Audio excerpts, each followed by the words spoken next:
dia, gente. Hare Krishna. Feliz que a gente chegou aqui no quinto dia do nosso programa, ou seja, na conclusão da primeira semana do que a gente se propôs a fazer aqui, dessa abertura, dessa reflexão, essa abertura de dia, esse amanhecer.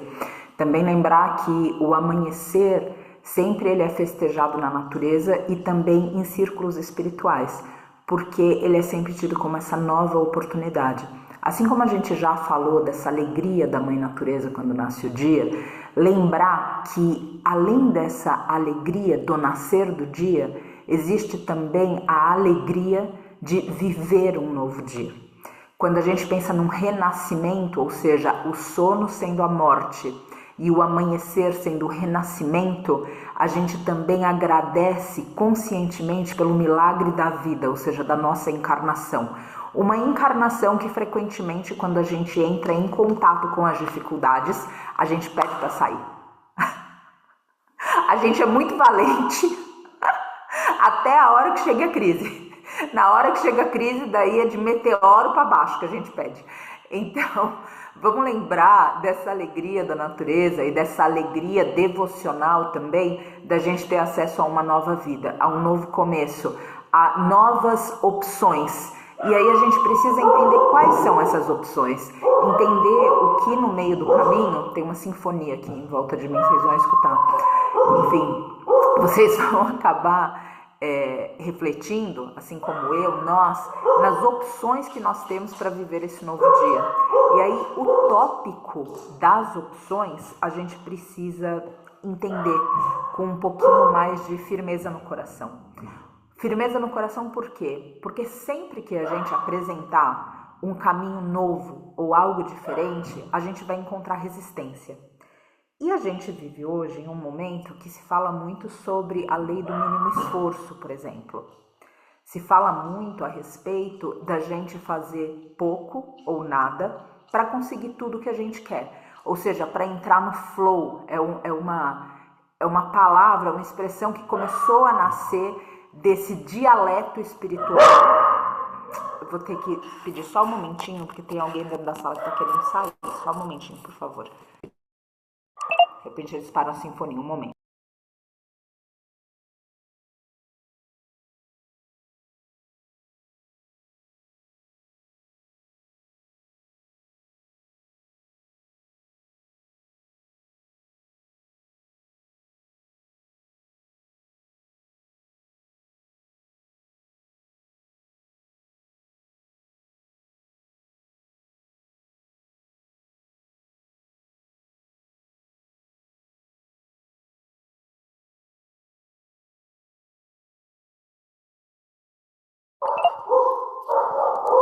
Temos algum mestre animal de fora aqui, desconhecidos, rondando a casa, e aí eles ficam mais protetores do espaço dele, né, do território deles. Então, peço desculpas, mas teremos esse acompanhamento de fundo.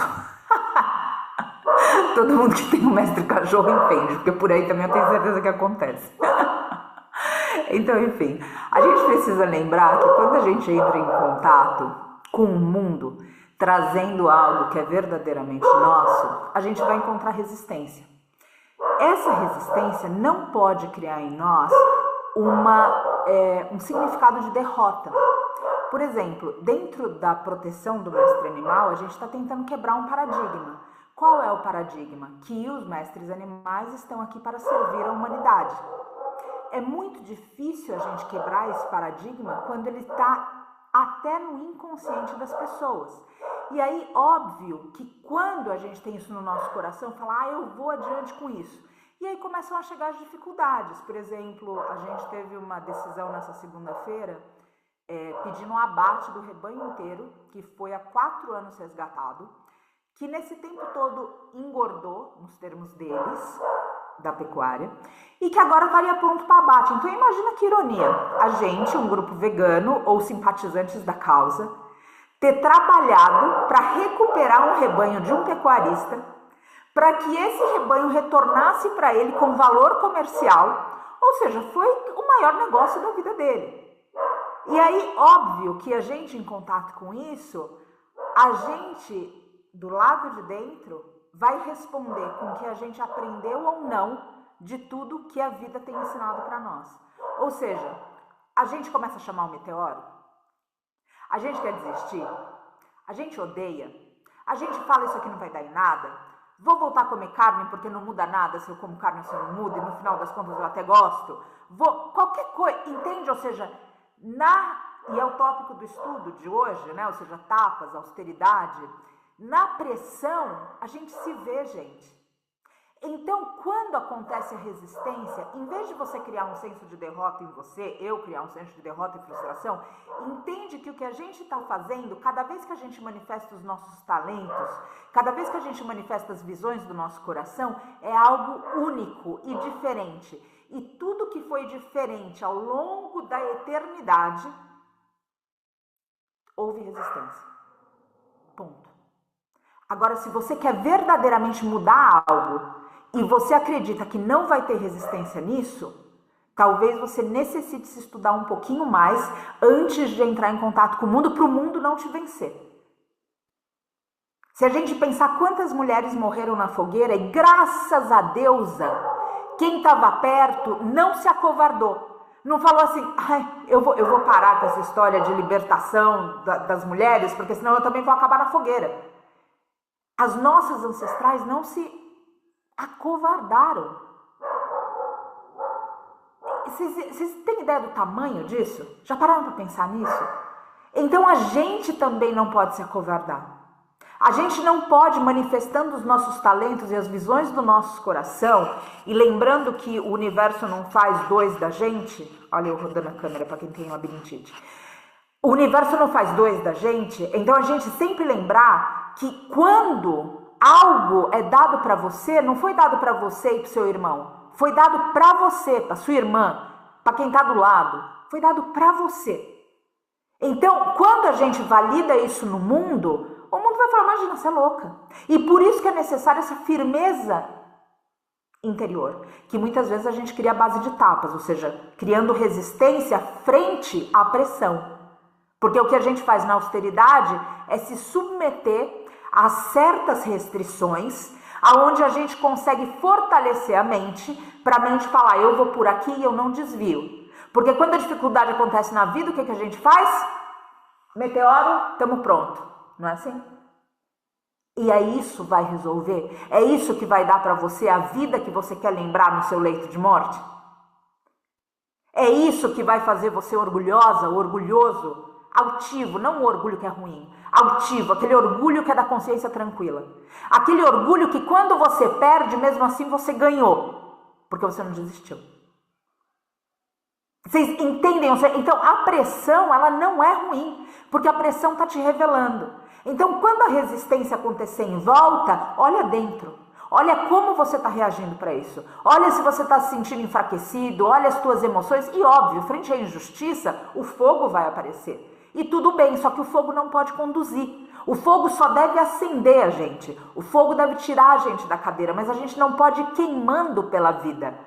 A gente precisa ir de alguma forma fluindo, aí sim, fluindo dentro do que são as águas das emoções, então vem e vai, mas sem caminhar no fogo, que a gente já estudou que raiva vira ódio. Então raiva precisa levantar a gente da cadeira, mas não pode conduzir, senão você se conduz por ódio. E ódio não constrói nada. Ódio cria vingança. Ódio cria a gente querer dar pro outro o que o outro merece porque não tá certo o que ele tá fazendo. E é a vida que faz isso. A tua responsabilidade é se manter firme do lado de dentro. E aí vem as opções, que é o tópico da nossa reflexão de hoje.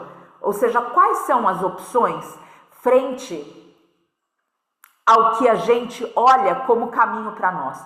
Quais são as opções quando a gente vive o dia e fala assim, eu vou por aqui? E de repente a vida fala, então, tá muito difícil, né? Tá bem difícil. Tem uma coisinha mais fácil.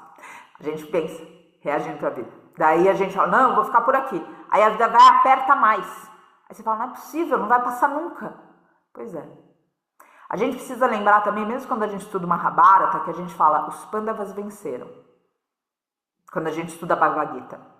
Quando a gente fala, Arjuna não queria lutar, ele lutou. Ele venceu. Os Pandavas venceram. Mas veja só, a vitória foi do Dharma, não foi dos Pandavas. Porque se a gente olhar para a vida dos Pandavas, eles perderam, por exemplo, todos os filhos. Eles só ficaram com o neto de um dos filhos, que foi o herdeiro, que continuou a linhagem. Então, lembra que não, a vitória não é nossa. A vitória é do Dharma, a vitória é do que é reto. Por que essa clareza precisa vir também translúcida na gente? Porque senão a gente vai querer vencer. Vocês percebem a pequena diferença que há? Ou seja, os Pandavas, quem não está familiarizado com a história, mesmo com esse recorte, eu acho que dá para entender o contexto que eu estou tentando trazer aqui. Basicamente, eles tinham que recuperar um reino. E ele pensava que era para ele, só que o reino não era para ele. O reino era uma forma que o divino conseguiu para restabelecer o Dharma. Ele luta e ele vence. Só que ele não vence para ele. É o Dharma que vence. Porque aí, ou seja, o reino volta a ser justo.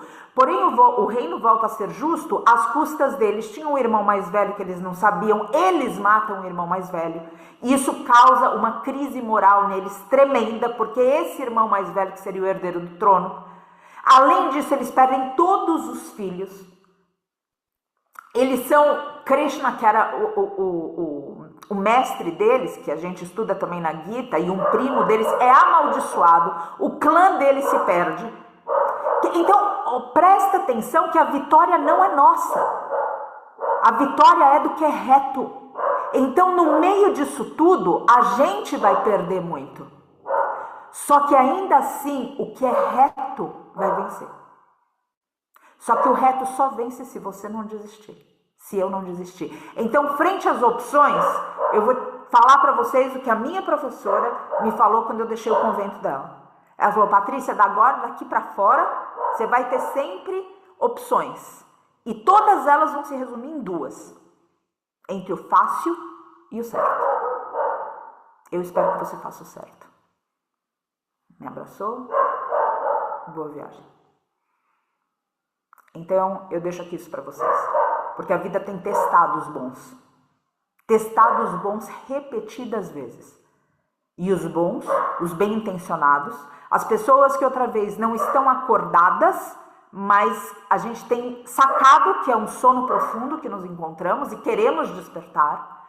E aí a vida dá uma virada e a gente volta para o outro lado. Sabe quando eu toco o despertador, a gente põe soneca e volta para o outro lado? É isso que eu vejo muitos de nós fazendo. Então eu peço aqui para que o que quer que seja que você sustente, tenha a firmeza para sustentar. E aí você pode se perguntar, você fala: Patrícia, mas quantas vezes um coração é capaz de quebrar e continuar inteiro? Porque no meio da jornada, de novo, o Dharma vence, o que é reto vence, mas a gente perde. Tem muitas perdas que a gente vai computando pelo caminho. E você vai, em nome da retidão, em nome da sua consciência tranquila, em nome do que é verdade para você e dos talentos que você recebeu e do que você é capaz de doar generosamente, você vai voltar inteira e você vai voltar inteiro. Porque o coração não se quebra e ali termina. O coração se refaz. E o coração não se refaz com grandes acontecimentos. O coração se refaz num banho de cachoeira. O coração se refaz num banho de floresta, que é um termo que recentemente me ensinaram. Ou seja, a gente ir para a natureza. O coração se refaz quando às vezes a gente está com alguém que suporta o nosso silêncio. Sabe aquelas pessoas que vêm e a gente ainda não está pronto para conversar? E a pessoa simplesmente senta do nosso lado, sorri e fala: "Você quer um chá?" E a pessoa fica em silêncio com a gente. E aquele silêncio não causa desconforto na pessoa. Ela é capaz de suportar. E aquele silêncio abraça a gente no que a gente ainda não consegue dizer. Isso reconstrói o coração da gente. A gente saber que tem alguém lá que quando a gente puder falar, a gente pode ligar. A gente saber que tem alguém notando o nosso comportamento. O que é notar o nosso comportamento? Se a gente some, se a gente para de falar, se a gente para de comer, se a gente começa a comer demais, se a gente muda a nossa... Tem alguém olhando. Olhando não porque está cuidando da nossa vida, porque está cuidando da gente. Isso refaz o nosso coração. Então, quando você se perguntar e falar assim, quantas vezes meu coração pode quebrar e voltar inteiro, com todas essas pancadas da vida? Todas as vezes. Todas as vezes. Não importa quantas vezes seu coração se quebrar. Ele é capaz de voltar inteiro todas as vezes. Se você desapegar da dor. Porque a dor, muitas vezes, é o contato que você tem com o que você amou. Por isso que, às vezes, é difícil a gente parar de sofrer por quem foi embora. Porque às vezes o nosso sofrimento é tudo que aquela pessoa deixou para nós. Paradoxal, né? Às vezes as pessoas vão e a gente fica sofrendo, porque aquele sofrimento é tudo que a gente tem delas. Então você tem que desapegar também do sofrimento, que é o teu vínculo com aquele ser. Pode ser um mestre animal também. Mas outra vez, gente, é necessário nos nossos tempos que a gente se mantenha firme. Então, quando tiver opção, um outro teste que a gente pode impor para nós é: tá difícil para quem? Tá difícil para a alma ou para o ego? Ou seja, tá difícil para o Krishna em mim, para uma consciência superior em mim, ou tá difícil para Patrícia? Tá difícil para esse ser que a gente coloca nome, gênero, filiação, profissão, CPF. Tá difícil para quem? Porque a alma, ela tem um prazer espiritual fazendo o que ela veio fazer. E o ego sempre pede para sair. Percebam isso, que nas lutas da vida, quando você se mantém, o espírito, que é essa chama acesa, o espírito se mantém firme. Mas o ego, ou seja, o CPF, o menor em nós, fica pedindo, isso é muito difícil, reclama, fala que é injusto, que as coisas não têm que ser, e de fato as coisas são injustas. Só que outra vez, você está aqui para ser o veículo da justiça. Você consegue apontar a justiça igual você aponta uma árvore? Não. Você consegue apontar o amor igual você aponta uma mesa? Não. Você consegue apontar uma virtude como você aponta coisas e seres? Não. Mas você aponta a justiça pelo justo, não é assim? Como você aponta a paciência? Pelo paciente. Como você encontra o amor? Em quem ama. Então você é veículo disso tudo. É você que é responsável para que tudo isso ancore. E quando você desiste disso, através dos talentos que você tem para doar, o mundo te venceu. E a gente não está aqui para deixar o mundo fazer da gente outra pessoa. Emerson falou isso, que a maior batalha é a gente ser a gente mesmo. E Ram Dass, um grande místico, discípulo direto de um santo indiano, falava que o jogo no contexto de lila, essa diversão divina, não era a gente ser alguém. No primeiro momento é a gente lutar para ser a gente, porque o mundo quer fazer a gente de outra pessoa. Então a gente quer sair do emprego que a gente quer, não, fica aí, porque aí te dá segurança. A gente quer sair da relação que a gente tem, não, mas vocês estão há tanto tempo juntos, pensa bem. Aí você quer ir para um outro lugar, não, mas pensa bem, se a sua família mora perto. Daí é sempre você sendo outra pessoa. Então o grande jogo é você ser você. E aí quando você está bem firmado em você, quando o mundo não te fez outro, o jogo superior é você ser ninguém. E qual é o misticismo de você ser ninguém? Que o divino é através de você. Só que para isso você precisa se manter firme no caminho. Então quando a vida bifurcar, lembra o que faz teu espírito sorrir. Ai, Patrícia, mas as dificuldades são muitas. Sem dúvida, vai ser igual todo mundo, não tem dificuldade nenhuma. A dificuldade é rasa. A dificuldade é que roupa você vai escolher para sair, se você vai pintar de vermelho ou de preto ou de qualquer coisa.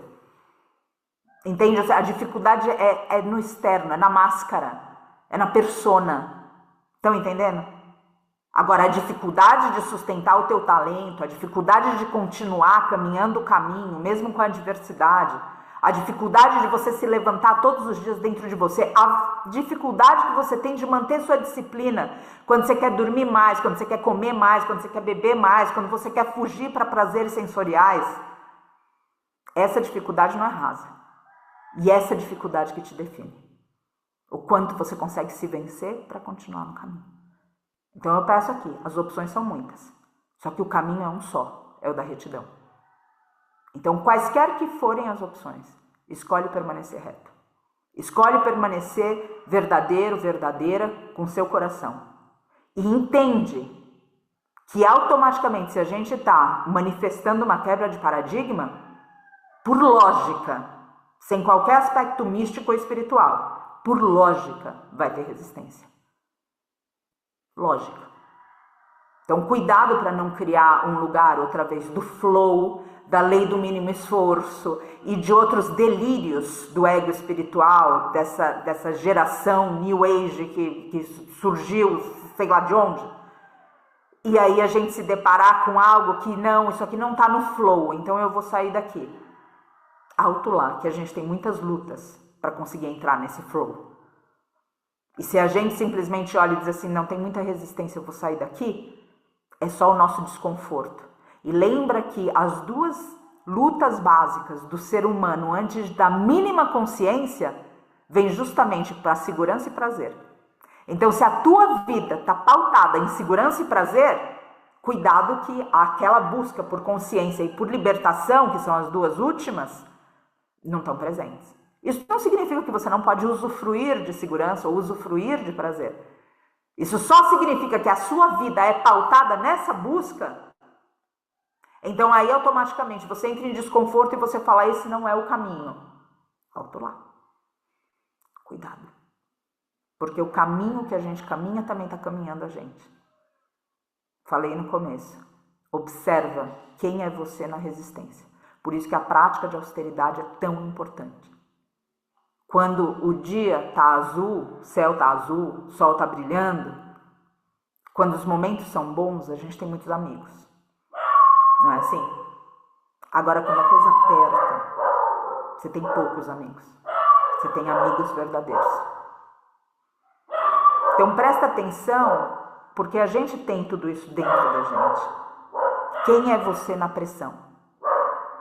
Você desiste, você quer o caminho mais fácil, você pede para sair, você chama o meteoro, você reclama, ou você simplesmente se mantém? Porque para sustentar uma mudança, lembra a causa das mulheres. Quantas foram para a fogueira? E quem ficou viva não falou, isso não é para mim não, melhor continuar do jeito que tá. De repente teve uma meia dúzia que fez. De repente até uma maioria. Mas quem foi resistência carregou a chama acesa de uma geração para outra. Até que a gente estivesse numa condição que nós estamos hoje, ainda lutando por muitas coisas, mas em lugares diferentes porque lutaram antes. Porque outra vez, a luta é do Dharma e a vitória é do Dharma. Então cuidado para a gente não querer protagonizar a história do Dharma. Quem vence é a retidão, não é a gente. E por isso, outra vez, quando a gente estuda Mahabharata, a gente vê, os Pandavas venceram? Venceram. Alto lá. O Dharma venceu através dos Pandavas. Agora, os Pandavas perderam muito na guerra. Os Pandavas ficaram 12 anos exilados. Os Pandavas passaram 1 ano sofrendo no reino. Foram perseguidos a vida toda. Depois que eles tiveram o reino, eles tinham crises conscienciais tremendas. Eles perderam os filhos. Eles foram humilhados durante a vida. A esposa deles foi colocada num jogo. A esposa deles foi humilhada publicamente dentro de uma cultura onde a mulher, o corpo da mulher tinha que ser mantido especificamente para quem era perto dela e tentaram despi-la em público. Ou seja, o símbolo disso de época. Então lembra, cuidado para você não querer protagonizar a história de Deus. Se você só é veículo, quem assina a obra é Deus, a deusa, o mistério. Quem quer que você chame. Não é você, não sou eu. Isso significa que como veículo, a gente sim vai passar por isso. Olha a história de Jesus. Eles falam, Jesus foi crucificado, Filho de Deus foi crucificado. Pois é, imagina o que vão fazer com você. Imagina o que vão fazer com a gente. Porque quem vence foi Jesus? Não. Mas a mensagem de Jesus venceu. Com alguns desentendimentos, a gente poderia pensar. Mas enfim, a mensagem dele continuou. Agora Jesus continuou? Não. Então tenham isso claro para a gente entender que é o Dharma que está vencendo. O que está em jogo é a justiça. E não o nosso bem-estar, e não o nosso conforto, e não a nossa vitória. Quem está protagonizando tudo isso é o Dharma. E cada um e cada uma está sendo só veículo. Por isso que é importante que você faça opções na sua vida. Aonde, outra vez, entre o fácil e o correto, como a Jetsuma me disse, a gente escolha fazer o correto. Ah, mas está muito difícil. Quem está reclamando é o ego. O espírito está falando, uau, estou vivendo uma vida com significado. Uau, estou vivendo uma vida com propósito. Uau, não estou perdendo meu tempo. Uau, não vou sentir vergonha quando eu desencarnar. Agora o ego está lá. Não, mas eu queria, sabe, um pouquinho mais, um descansinho, às vezes, o que quer que seja. Entendem isso? Então, por favor, se lembrem disso. E nas opções da vida, perguntem ao interior de vocês o que coloca teu espírito para vibrar. Você sempre tem a opção de desistir. A responsabilidade é sua. O divino não está te obrigando a nada. Mas é a tua responsabilidade de sustentar o divino através do que você pensa, do que você fala, do que você faz. Essa é a tua responsabilidade. E o protagonismo da história é dele, é dela. E isso significa que então a gente vai passar pelos desconfortos que forem. E aí esses desconfortos vão mostrar pra gente quem a gente é. Essa é a beleza. Por isso que o serviço não é de mão única. Porque o serviço acaba mostrando quem a gente é. Então na dificuldade acontece alguma coisa, a gente fala, não, porque eu, não, porque pra mim, porque eu. Gente, não é sobre nós. Que loucura é essa? Não, tá muito difícil essa história pra mim, absolutamente. Eu não consigo imaginar. Sim, ninguém consegue, só que o protagonismo não é nosso, a gente está sendo veículo de alguma coisa maior e a gente precisa suportar o que é reto e o que é certo. Então, por favor, suportem o que é reto e o que é certo na vida de vocês. Suportem de uma maneira cortante do lado de dentro, cortante para o ego, para que a gente possa continuar. Para que esse continuar de cada um é poder continuar caminhando a senda, uma senda que caminha a gente. Percebam, cada vez que vem de encontro algo difícil, como se reage por dentro. Porque essa é a prova do que está sendo de fato aprendido. Não é o que a gente é capaz de falar do ensinamento. A gente tem memória, gente. Por isso que não é qualquer um que fala que realmente entende. Porque a gente pode estar só repetindo por memória. Tem tanta gente que repete por memória. Agora, quem repete porque está vivendo aquilo? A gente vê no ato e não na palavra. E aí a gente precisa se ver nas situações para entender se a gente é resistência ou se a gente é só um iludido, uma iludida que está dentro de um propósito até o momento que causa desconforto. E na hora que causa desconforto, a gente começa a falar tudo, não porque é para mim, não porque olha só, porque eu, porque mim, porque meu. E a gente esqueceu o propósito. E a nossa dor, as nossas questões, as nossas culpas, os nossos arrependimentos, as nossas questões, apagam tudo que está à nossa frente. E aí, de fato, se a gente tiver honestidade com a gente vai ver que o caminho que se apresentou como serviço, na verdade, foi um ato generoso, uma misericórdia divina, para que a gente visse quem a gente era. Então, em respeito a esse caminho de serviço que está mostrando para a gente quem a gente é, na pressão, em respeito e em gratidão, encontra uma forma de continuar. Porque não é sobre você. E quem vence a guerra, de novo, não são os Pandavas, é o Dharma. Os Pandavas perderam bastante. Só que no meio de se perder, no desencarne, eles encontraram um caminho para uma união, para iluminação, como se diz na Índia. Então, já foi dito, quem quiser ganhar a vida, perderá. Quem perder sua vida, a ganhará. Pensa em tudo isso. Os ensinamentos estão aí, há milênios. A gente vê no Vedanta, já falei em outros estudos. A verdade é o segredo mais falado de toda a eternidade. Porque se fala e não se entende. Lutem, por favor. Lutem para o Dharma vencer. A vitória não é sua e não é minha, é do Dharma. Então, mesmo que a gente perca, de algum jeito a gente tem que conseguir sustentar a tocha para que a próxima geração segure e vá adiante com ela. As causas não podem se perder, porque nós fomos fracos. Então, na sua vida, sustenta. E toda vez que você se justificar na pressão em relação a você, cuidado. Cuidado que talvez o serviço seja do serviço para você, do propósito para você, e não de você para o propósito. Se conscientiza e inverte. Se coloca à disposição e caminha.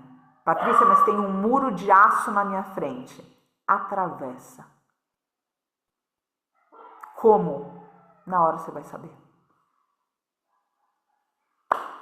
Agradeço pelos instantes de reflexão. 5h35. Me explica como que a hora passa desse jeito de manhã? Para mim, eu fico inconformada, de verdade. De verdade, fico inconformada. 11 da manhã nunca dá meio-dia. Eu já fui CLT. Dava 4 horas da tarde, podia dar 4 dias para ser 6 horas. Agora aqui, 5 da manhã, a gente pisca, já daqui a pouco tem que dar atestado, porque todo mundo vai perder a hora, que a pessoa não para de falar, assunto que não acaba mais. Então a hora passa diferente, muito agradecida pela paciência de vocês. Pedir pra gente só alinhar nossa coluna um minutinho, pra gente fechar na vibração do que a gente aqui estudou.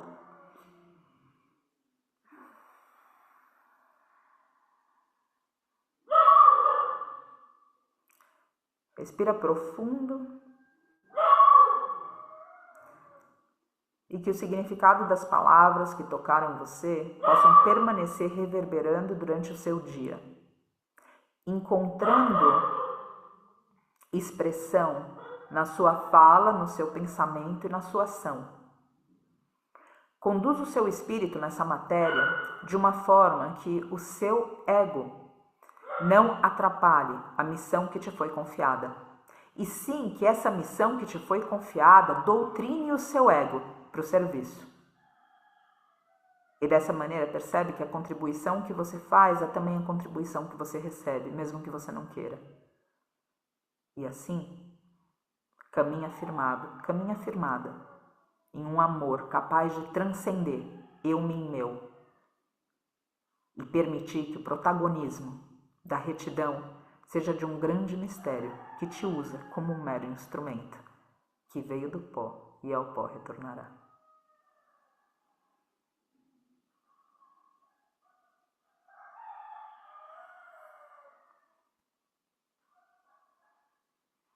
Namastê. Esses 33 segundos de olhos fechados deveriam ter sido alguma coisa em torno de 10. Eu agradeço muita paciência por a gente ter esses momentos e por vocês acolherem toda vez que eu estouro o tempo. Vou começar os outros estudos agora de austeridade para quem é do portal. Todo mundo convidado, convidada. Muito agradecida pelo tempo e pelas nossas partilhas, pelos olhares, pelas expressões, pelos semblantes, eventualmente pelos comentários. Muito obrigada. E firmeza, firmeza, firmeza. Atravessa o que quer que seja, mas não se afaste do seu coração. Namastê. Hare Krishna.